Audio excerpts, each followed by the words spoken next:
Abduqodir Husanov Yevropa Chempionlar Ligasining eng tezkor futbolchisi deb e'tirof etildi.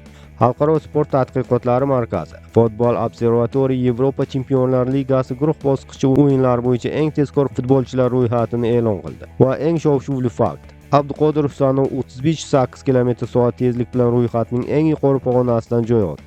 Reytingdagi raqamlardan ko'rinib turibdiki, Manchester City himoyachisi nafaqat o'z pozitsiyasida, balki katta nomlar bilan to'lgan ro'yxatda ham peshqadam. Uning 35-8 km/soat natijasi qator taniqli tez yurarlardan ham yuqori chiqdi. Rostini aytganda, bu ro'yxatda birinchi bo'lish shunchaki tez yugurdim emas.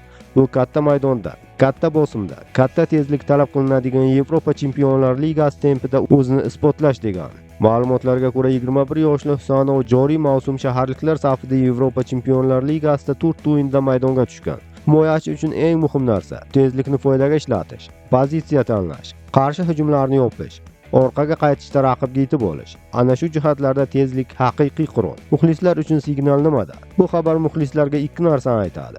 Birinchidan, Husanov Yevropa Chempionlar Ligasi kabi elita maydonida ham jismoniy jihatdan raqobatga tayyor. Ikkinchidan, u yosh bo'lishiga qaramay, katta yulduzlar bilan bir ro'yxatda emas, ularning oldida turibdi. Endi eng qizig'i oldinda. Bu tezlik keyingi play-off o'yinlarida ham himoyadagi so'z tugmasi bo'la oladimi?